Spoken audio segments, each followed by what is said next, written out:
Assalamu alaikum bауырлар. Бүгін Бәләд сүресін үйренетін боламыз. Бұдан кейінгі дәрістер иншалла жеңілдей береді. Мен ақырын оқимын, сіздер ілесіп қайталап отырасыздар. Құранды жаттайтын кезде алдымен дұрыстап, ұстаздың артынан қайталап оқып, әбден қатесіздігіне көз жеткеннен кейін барып жаттау керек. Бірден жаттайтын болсаңыздар, қате жаттап аласыздар. Бірінші жақсылап, дұрыстап оқып алып, сосын ұстазға тапсырып, сосын кейін барып жаттағандарыңыз дұрыс. Әйтпесе қате жаттап аласыздар. Өз беттеріңмен Құран жаттауға болмайды. Ендеше бастайық. Бисмиллахир-рахманир-рахим.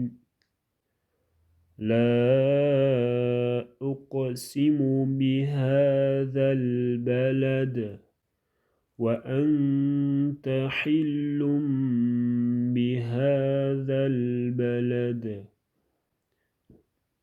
ووالد وما ولد لقد خلقنا الإنسان في كبد أيحسب أن لن يقدر عليه أحد يقول أهلكت مالا لبدا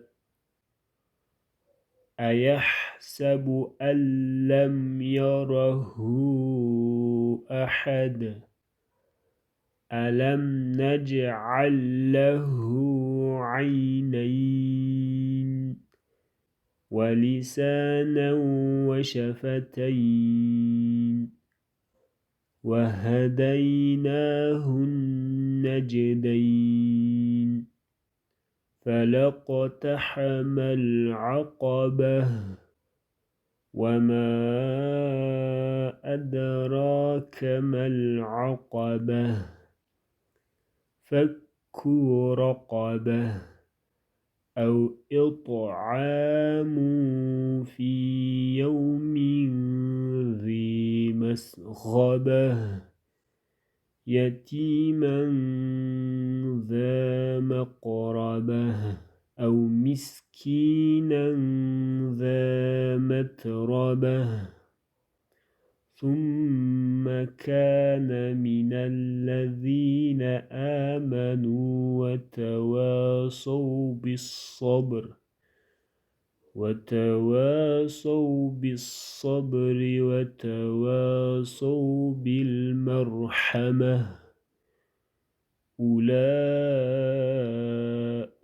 أصحاب الميمنة والذين كفروا بآياتنا هم أصحاب المشأمة عليهم نار مؤصدة. Allah Teala зейіндеріңізді ашсын, асықпай, әбден бірге жаттығып, сосын кейін жаттаңыздар иншалла.